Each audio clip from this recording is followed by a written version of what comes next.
O que o partido MBL nos ensina sobre comportamento de equipe, de grupo dentro das empresas? Pois é, o que tem a ver partido político com a forma como você gere pessoas dentro da tua empresa? Esse vídeo vai ser um vídeo misturado com react de um vídeo que eu vi. Eu acompanho bastante a Glenda Varotto, do Espectro Cinza, e eu achei super interessante, principalmente quando ela conta como foi a experiência dela dentro do MBL, e eu imaginei mesmo, muito claro, paralelos direto com comportamentos de grupo dentro de empresas. Então eu quero trazer aqui para vocês não somente a reação, como também trazer para vocês reflexões que vão te ajudar muito, você como empresário ou líder de equipe, a compreender quais são os pontos que vão te ajudar ou derrubar a tua empresa. Independentemente se você gosta ou não de MBL, se você é mais petista, bolsonarista, para mim pouco me importa. Eu sei que empresário que é sério, empresário que é pé no chão, empresário raiz desse Brasil, são pessoas racionais e que para elas querem ver números no final do mês, tá? Então pouco importa. Esse canal aqui não vai falar sobre partidos políticos, eu só tô fazendo um recorte de um conteúdo que eu acho que vai ser super interessante pra gente extrair para o nosso aprendizado, tá bom? É isso, então bora lá diretamente a reação do vídeo. Esse vídeo ele está no canal Espectro Cinza, da Glenda Varotto. É um corte de uma entrevista que ela fez com um apresentador, que é o Felipe Sestaro, tá bom? Então bora lá. Cegas, que é simplesmente o grupo não consegue crescer, porque as pessoas, elas estão saindo o tempo todo. Sim. Existe uma rotatividade muito grande. No MBL acontece porque muito. Existe um problema estrutural, é um problema permanente que continua prejudicando com que as pessoas permaneçam. Você é uma menina top, inteligentíssima. Você já esteve gravando aqui comigo, nós fizemos um programa cabuloso. O primeiro programa foi lindo que a gente gravou. Eu vou te fazer uma pergunta sincera. Ai, ai. Você esteve dentro de um grupo político. Sim. Você não era política. Sim. Mas é inteligentíssima. Sim. Politizada. Obrigada. Mas não era de grupo político. Ok. Qual nota você dá na tua experiência em grupo político? Não estou falando de MBL, estou falando como pessoa, experiência em grupo político. Tá. A nota que eu dou pra mim mesma ou a nota que eu dou pro grupo? Política. Pra experiência política. Pra minha experiência política? Pra tua experiência de grupo político. Nota 10. Foi boa pra vida? Muito boa. É que assim, ó, como é que eu vou explicar? É que a nota, ela dá uma certa vagueza do que isso significou. Porque assim, existe uma diferença entre dizer que a minha experiência foi boa pra uma experiência que foi muito rica, foi muito importante pro meu desenvolvimento. Entendeu? Sim. Porque é um ambiente realmente muito estressante. Sim. Tá? É estressante. Desafiador. É muito desafiador. Mas eu não voltaria atrás em relação a isso, sabe? Se eu tivesse a informação que eu tenho hoje e, portanto, fosse pro passado para me dar um conselho, eu entro ou não entro pra política, eu entro ou não pra MBL, eu diria vai. Uhum. Entendeu? Independentemente Isso de é tudo muito que bom. aconteceu. Sim, eu acho que eu tomei a decisão correta. Não me arrependo em ter adentrado para esse mundo, porque eu sinto como se a política tivesse me penetrado e eu tivesse perdido a virgindade a partir de então. Agora, o que você faria para que o grupo político, esquece MBL, Tá. qualquer grupo, Ok, no geral. funcionasse de maneira não personalíssima como você citou? Eu diria de uma forma quase que antônima, né? Que é profissionalização das relações. Porque quando você não tem um setor específico justamente para gerenciar as pessoas, elas vão ser gerenciadas à medida das emoções e das simpatias delas. E isso, naturalmente, vai gerar injustiça e favorecimentos específicos à medida das conexões íntimas que elas vão construindo. Então, tu precisa, sim, de um setor de RH com convenções muito específicas acerca de como as pessoas devem agir lá dentro e por que elas podem fazer determinadas coisas e outras pessoas não podem, entendeu? E tem que haver sempre uma excelente justificativa, pelo menos satisfatória, para que as pessoas não passem determinados períodos pensando que existe, sei lá, uma conspiração coordenada ou descoordenada contra elas, que as pessoas são indispostas contra elas, etc. Porque, como eu falei, já é um ambiente naturalmente tenso. A política, ela é tensa. Você tá o tempo todo com os nervos à flor da pele. Tu tá sempre estressado, sempre retesado.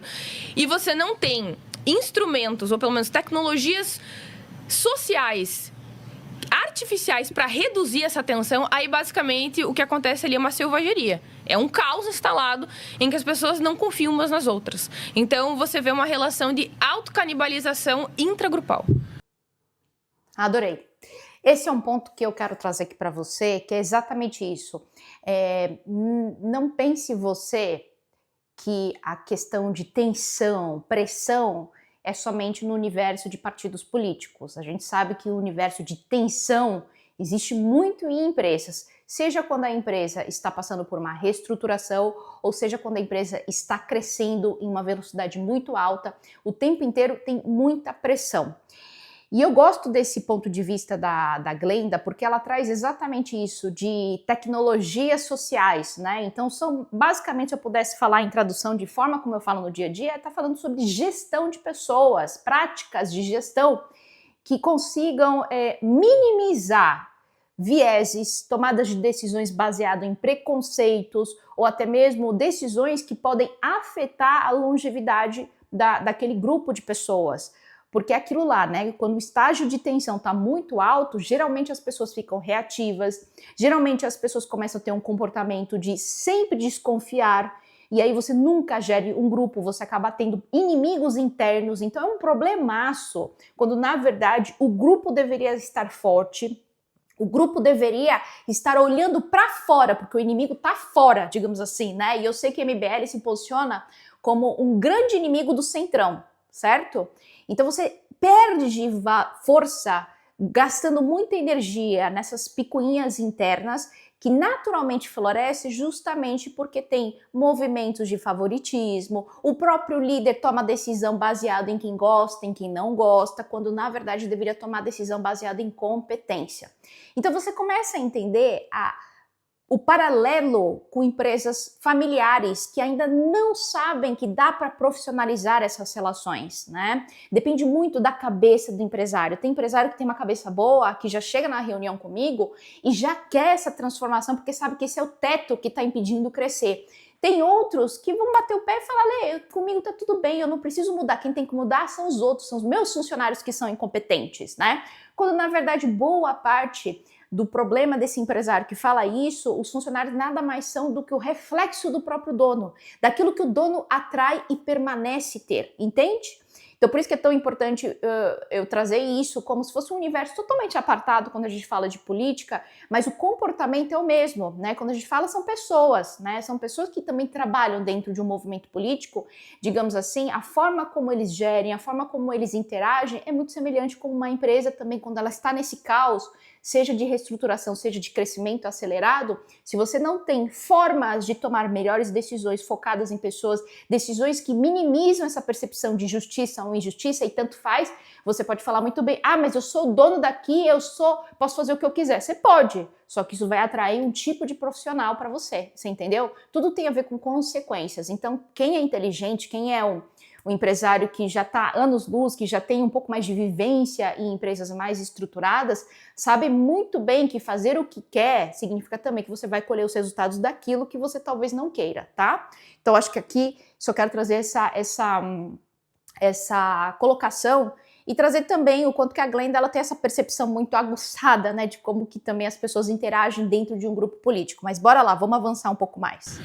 Então, mas aí de novo é por causa da ganância, né? Então, só que aí tem alguns problemas que são tanto pro grupo quanto pra pessoa em si, né? Porque tu tem um problema com o grupo, especificamente, individualmente, na verdade, porque as pessoas vão ficando ressentidas, né? Elas ficam com raiva, elas se sentem injustiçadas, aí elas vão pra oposição. Ou elas desistem da política. Ou ainda tu tem um outro caso que, na minha perspectiva, evidentemente é muito negativo, que é simplesmente o grupo não consegue crescer. Porque as pessoas, elas estão saindo o tempo todo. Sim. Existe uma rotatividade muito grande. No MBL acontece muito. Porque existe um problema estrutural. É um problema permanente que continua prejudicando com que as pessoas permaneçam, entendeu? Então, esse é um outro problema. Mas é porque não é uma ideia de reino? Sim. E agora? Como é que muda isso? Porque o problema... Sabe qual é o problema de uma igreja? Eu vou te falar... Eu fui de uma congregação, né? Igreja. Vamos falar de igreja. Não tem nada a ver com partido, mas é muito parecido. Esferas de poder. É que é um clã, né? Vamos falar antes dele começar a falar de igreja, né? Mas vocês entenderam que o quanto também afeta quando existem decisões unilaterais, decisões que são muito mais pautadas em emoção, em gostos pessoais e não são profissionalizadas. Você, como empresário, empreendedor, não é treinado a ter um olhar mais racional das decisões, a ter um olhar pautado em métodos, em um olhar que também você sabe que você é ser humano, você está com algum viés, se você não tem esse treino, claramente você vai tomar decisões e você vai começar a afastar as pessoas que poderiam te ajudar a crescer. Então, um dos problemas centrais de uma empresa que não tem isso documentado, estruturado e ser feito no dia a dia, gestão de pessoas no nível mais profissional, um dos problemas, um dos sintomas seria o turnover, a rotatividade alta de funcionários, tá? E aí você vê também a mesma coisa acontecendo dentro da MBL, que não cresce, porque o tempo inteiro tem pessoas saindo e o pior, as pessoas que saem meio que falam mal, né? Então isso também mexe com a reputação, não da MBL, porque a gente está fazendo um paralelo com empresas, a reputação da tua empresa, né? Principalmente se você mora e você tem um negócio em um lugar, uma cidade pequena, que não é como São Paulo, Rio de Janeiro, sei lá, uma cidade que tem bastante habitante, se você mora numa cidade menor, com certeza essa sua reputação ela corre muito mais rápido e aí você tem cada vez mais dificuldade em atrair os melhores talentos. Os melhores talentos não querem trabalhar com uma empresa que não é profissional. Os melhores talentos querem trabalhar com empresas que vão levar elas a aprenderem cada vez mais, tá? Então vamos seguir aqui para deixar o Felipe falar sobre igreja. Exato. O que acontece? O cara recebe um chamado, aí ele começa um trabalho. Aí ele abre uma igreja, ele se torna um pastor. Um exemplo, né? Aí ele cresce a congregação. Esse cara, ele acha que o filho dele tem que ser o próximo pastor da igreja. Você entende? Eu sei. Mas o chamado foi dele. Sim. Não é do filho. E não é na medida da competência. É da linhagem. Exato. Ou senão da adulação. Né? Aí é onde esses trabalhos eles vão perdendo a própria credibilidade em si. Só que é o seguinte, é a ideia, ou seja, é o ideal do partido ou é a pessoa, o ícone do partido? Porque aí, Glenda, vamos fazer uma crítica agora, por exemplo, ao próprio bolsonarismo. O que é o bolsonarismo? É uma ideia ou é um clã? É a louco família isso, Bolsonaro né? É um clã. Mas assim, ó, tem uma coisa importante que você trouxe aqui, tá? Que é o caso do comportamento de tribo, né? É isso que acontece. Então, é uma forma muito primitiva e a primordial de manifestação de poder. É uma força muito legítima de poder, na minha visão, certo? Só que ela é, como eu poderia dizer assim, extremamente anacrônica acerca dos valores que nós temos atualmente. Então, uma pessoa dentro de uma empresa profissionalizada, ela não vai poder tratar melhor ou pior alguém simplesmente porque tem uma determinada característica que ela não escolheu ter. Por exemplo, ser deficiente, ou ser gay, ou ser mulher, entendeu? Então, existem convenções já pré-estabelecidas devido aos valores que nós temos atualmente de que tratar as pessoas por discriminação é ilegal e, com certeza, imoral, certo? Agora, se você não tem essa profissionalização, mais uma vez, à medida dessas simpatias, fulano é gay, eu já não gosto tanto, Sim. Entendeu? Então, você vai personalizando as relações e, portanto, gerando esses ressentimentos. Aí, agora tu perguntou, qual que seria o problema? Isso tá na estrutura, isso tá no líder e tal. Independentemente de onde estejamos, o líder, ele acaba sendo, querendo ou não, o espelho. Sim. Das pessoas, tá? Ele é a origem de tudo. Então, se aquela pessoa tem poder, todo o resto começa a mimetizar o comportamento dele, entendeu? Então, se determinado líder não vai para a cara de determinada pessoa, todo mundo já começa a não ir mais para aquela Sim. pessoa também, Sim. entendeu? E assim, eu consigo entender que existe um motivo evolutivo para que isso aconteça, tá? Isso é natural. Agora, é diferente de fazer um juízo de valor acerca, não estou dizendo que é certo ou errado. Ele existe e ele é útil, tá? Ter pessoas que te sigam cegamente na política é necessário. Você precisa dessas pessoas, tá? Agora, a gente não pode negar que o líder, ele pode estar errado. em inúmeros momentos. Porque ele tem os vieses dele, ele tem os traumas dele, ele tem as suas... Ele é humano. Exatamente, ele é humano e ele possui as suas próprias distorções acerca da realidade. Aí, quando essa pessoa começa a errar, não é somente ele que erra, é um dominó de pessoas errando, uma atrás da outra. O problema entendeu? é quando se justifica o erro. Exatamente. Aí tem todo um sistema de justificação, de racionalização. Você cria uma narrativa pelos motivos que as coisas aconteceram, como aconteceram, etc. Então, realmente acaba virando uma bola de neve. Por isso que a gente precisa de excelentes líderes. Inclusive, esse é um outro ponto que eu gostaria de tratar, que é o seguinte. Como eu falei, ter pessoas que te sigam cegamente é politicamente útil. Sim. Certo? É assim, eu acho interessante, até vou fazer um parênteses acerca disso. Eu nunca tinha visto, de verdade, pessoas tão convertidas. Assim, verdadeiramente cegas. E até, ao mesmo tempo que... Apaixonadas. Pato, doença. Assim, é que patos. assim, ao mesmo tempo que é assustador, Sim. é bonito. Sabe? É uma relação quase que espiritual com o seu líder, com o seu grupo, em que você é completamente assimilado. E assim, quando eu vi isso do meu lado, eu fiquei assustada. Como assim? Nossa, soldados existem. Tu sabe por quê? Não, tem motivo. Carência absurda. Não tem papai nem mamãe. Não é isso. Ah, sim, Eu não tô dizendo que não tem esse aspecto. Porra, tem. porra. Mas também tem alguns fatores que são naturais, intrínsecos à Carência, cognição de cada Ah, pessoa, tudo bem, entendeu? tudo bem, Algumas mas- pessoas, elas são mais orientadas a comportamento de grupo Tu e a sabe, seguir um líder, a validação, tá? lógico, Mas a questão é... pertencimento. Mas tem uma coisa que é importante, até porque nós somos tribais, tá? Sim. Mas é que também tem um aspecto que é... Por que nós precisamos de excelentes líderes? Os melhores devem ser nossos líderes e os nossos líderes devem ser os melhores. Por quê? Porque como existem pessoas que vão seguir o seu líder cegamente, se o seu líder for um mau líder, eles vão ser igualmente ruins. Claro, pô. Então, assim, vai ter aquele líder... Vou dar um exemplo, tá? Pelo amor de Deus. Vamos considerar um líder que defenda um genocídio de um grupo étnico, tá? Aquela pessoa que tá embaixo e que é cega, ela vai seguir. Ela vai seguir. Sim. Então, se outro líder tomasse o lugar e defendesse a posição contrária, ou seja, reprovando o genocídio, ela vai seguir também. Então, ela é uma pessoa facilmente instrumentalizável. Manipulável, entendeu? Então, é muito interessante você ver isso cognitivamente acontecendo. Aliás...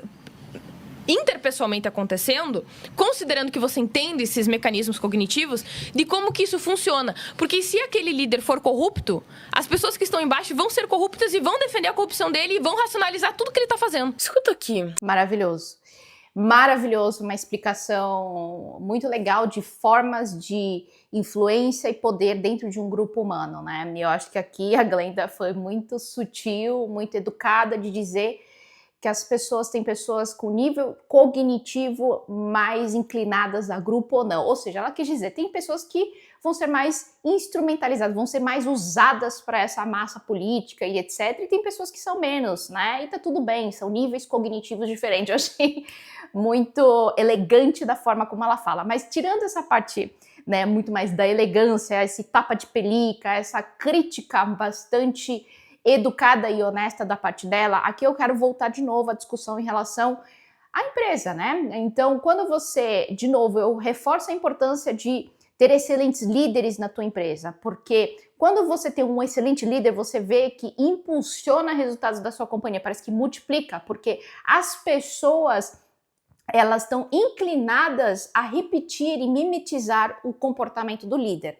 Agora, líderes tóxicos que causam fofocas, inveja, maledicência, ou que passa muita mão na cabeça e fala, ai, coitadinho, a pessoa precisa muito de ajuda, só que não traz uma solução para aquilo de uma forma definitiva, são líderes que vão afundar a tua empresa. Agora, a pergunta que fica é, você que é dono da empresa, você é esse líder? Porque geralmente você é a pedra angular que faz as pessoas terem um determinado tipo de comportamento. Então a melhor coisa é você arrastar pelo exemplo, é você também fazer um exercício constante de consciência. As empresas, ele é como se fosse um reflexo do seu estado pessoal, do seu estado mental. Então a empresa ela vai evoluir conforme você for evoluindo intelectualmente e emocionalmente. Ontem mesmo estava conversando com um empresário e ele falou assim que ele não estava aguentando mais uma equipe que era totalmente dependente, ele que tinha que dar solução para tudo. Então, se quebrava o caminhão, ligavam para ele. Se faltava tal ingrediente, ligava para ele. Ele já não aguentava mais esse tipo de coisa. E aí eu perguntei para ele, mas o que você faz quando as pessoas ligam para você e falam que está tendo um problema? Ah, eu dou a solução, né? Eu falei, bingo, aí está. Quando você dá a solução, as pessoas não estão criando conexões cerebrais, não estão pensando em como solucionar antes de te ligar, porque afinal de contas, você que é o papai e mãezona, né, da empresa, você é o responsável por dar solução para todo mundo, enquanto tem um monte de robô só executando.